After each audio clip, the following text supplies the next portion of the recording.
हाँ जी, myself doctor Prashant Kumar Mishra, DLED 4th sem के बच्चों, आज मैं आपको पार्ट नंबर 18 का मैं बता रहा था कि आपकी जो भाषा जो है आपकी हिंदी, वह कितनी संपन्न भाषा है और उस भाषा में कितने सारे रूप हैं। तो आज का जो समय है, यहाँ पर आज हम बात करेंगे कि आपके देशों में कि इतनी आपकी हिंदी का कैसा काम चल रहा है। तो किसी भी भाषा की संपन्नता और व्यापकता का एक सबसे बड़ा बेस यह बताया जाता है कि वह भाषा विदेशों में बोली जाती है, पढ़ाई जाती है या कि नहीं। और केवल यही प्रकार से देखना, हिंदी का समग्र और व्यापक भाषा को स्वीकार करना ही होगा। कुछ देशों में हिंदी आपकी का जो ज्ञान की जो व्यवस्था जो है, उसको अगर हम देखें तो अमेरिकन प्रशासन ने 10 मार्च सन 1959 को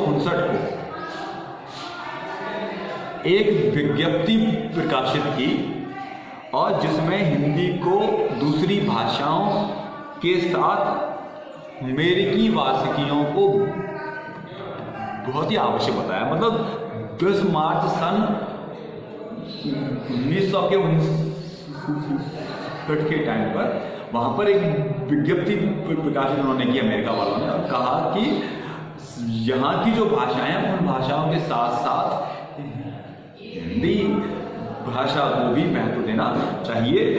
और अमेरिका की कुछ बहुत अच्छे विश्वविद्यालयों ने और बहुत बढ़िया विद्यालयों ने भाषा के क्षेत्र में, साहित्य के क्षेत्र में काम करने के लिए, शोध करने के लिए भी बच्चों को पुरस्कार दिए, छात्रवृत्तियां दी और शोध हेतु भी छात्रवृत्ति की व्यवस्था की।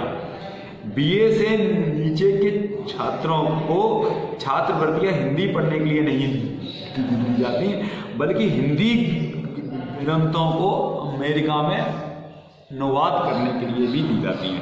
प्रेमचंद के गोदान का अनुवाद श्री गोर्डन साहब ने किया था,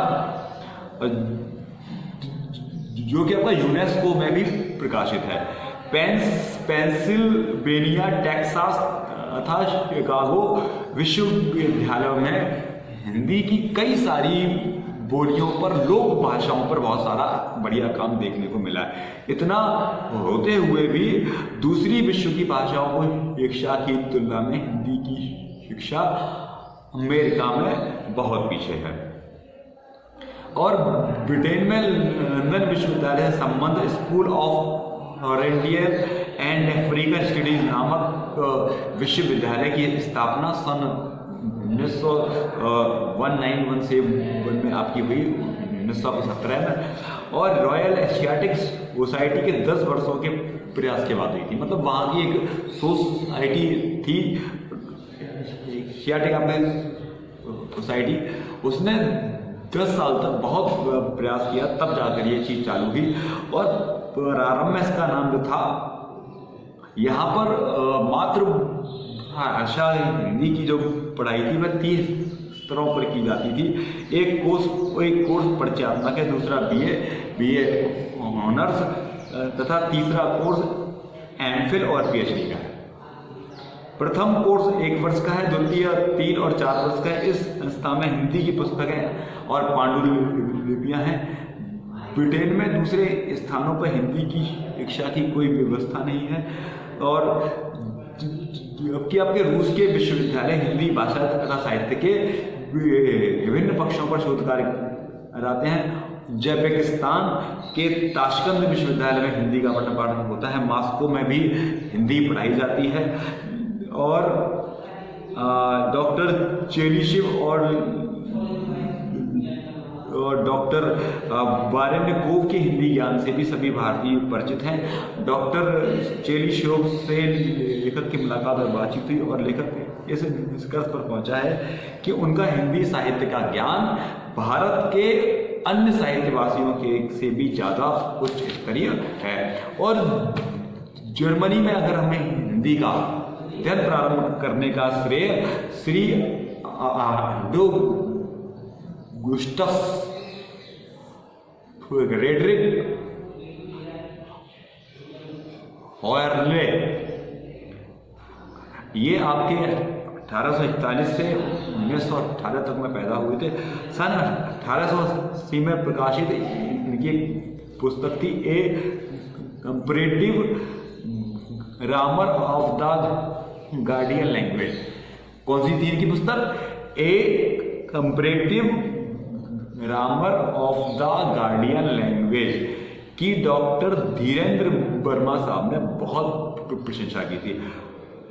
हार्नले के बाद Richard Pischel, Hermann of Jacobi, लुडोविग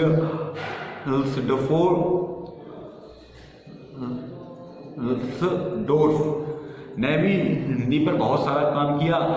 पाल के हाकर, सी गिफ्रीड विनहार्ड साहब, पैटर गैफ्के ने बहुत सारे विश्वविद्यालय में, हैम्बर्ग विश्वविद्यालय में, बॉन विश्वविद्यालय में, बर्लिन विश्वविद्यालय में, मॉन्स्टर विश्वविद्यालय में भी हिंदी को पढ़ाने की व्यवस्था है।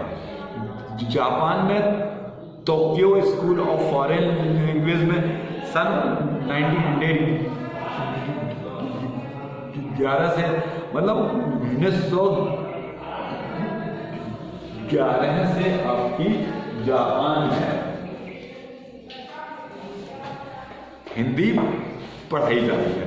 इस संस्था का नाम आज Tokyo university of foreign studies है। ओसाका विश्वविद्यालय में हिंदी के पठन पाठन की व्यवस्था है। प्रयाग विश्वविद्यालय में हिंदी के अध्ययन की सुविधा और स्तर का नुमान इसके हिंदी विभागाध्यक्ष डॉक्टर स्मेकल की हिंदी सेवा से लगाया जा सकता है। पूर्व अफ्रीका के 4 देश केन्या, युगांडा, तंगानिका और जंजीबार में आर्य समाज ने हिंदी पढ़ाने की बहुत ही अच्छी उच्चतम व्यवस्था की है।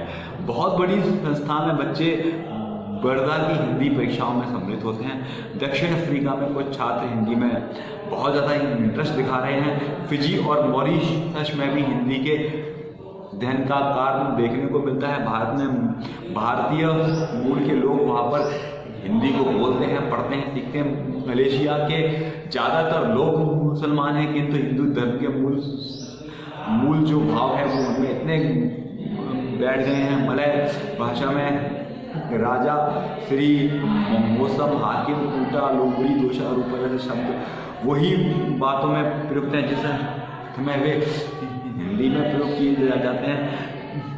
वालालमपुर में सन 1935 में हिंदी स्कूल की स्थापना हुई और उसके बाद हिंदी ने पठन पाठन की व्यवस्था की।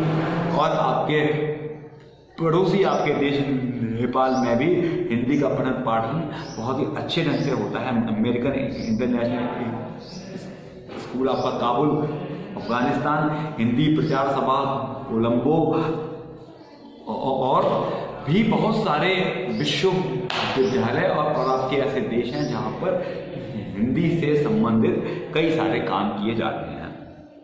अच्छा, भारतीय सांस्कृतिक परिषद, सूरीनाम, बुशल्स विश्वविद्यालय, बेल्जियम लीज विश्वविद्यालय, बेल्जियम एथोलिक विश्वविद्यालय, लोवेन बेल्जियम विद्यालंका विश्वविद्यालय, कोलंबो और गजदोविला, दूगे गोडा श्रीलंका और पेकिंग विश्वविद्यालय, चीन, college of France, the Paris, Budapest विश्वविद्यालय, हंगरी, तेहरान विश्वविद्यालय, इंस्टीट्यूट ऑफ पेरिस और पेरिस एंड स्टोमो Oriente Rome, teachers training college Mauritius, Tribhuvan विश्वविद्यालय कीर्तिपुर, काठमांडू नेपाल, यूटेरेट विश्वविद्यालय हॉलैंड तथा वासी विश्वविद्यालय पोलैंड। मैंने इतने सारे जो नाम गिने, ये सारे नाम वो थे जिनमें हिंदी का पठन पाठन किया जाता है। और यह इतने सारी बातों को जानने के बाद, इतने सारे विद्वानों को हिंदी में सेवा देने के बाद हम ये समझ सकते हैं कि हिंदी अब हिंदी भाषा केवल हिंदी भाषियों तक ही सीमित नहीं है, बल्कि इसका प्रचार प्रसार 7 सागर के पार भी हो चुका है और हिंदी के अध्ययन की सुविधा प्रदान करने में गार है। और दूसरे विश्वविद्यालय भी हिंदी के पठन पाठन को की उच्च स्तरीय व्यवस्था उनको दे रहे हैं और काम भी बढ़िया ढंग से कर रहे हैं। तो यहाँ पर मैंने आज आपको बताया, और है ना, तो यहाँ तक आज मैंने आपको इसमें बता दिया है। नेक्स्ट मैं आपको दूसरी वीडियो में बताऊंगा, नहीं तो ये टॉपिक आपके लिए बहुत ही ज़्यादा विस्तृत हो जाएगा बच्चों, है ना। बाय फिर आपको।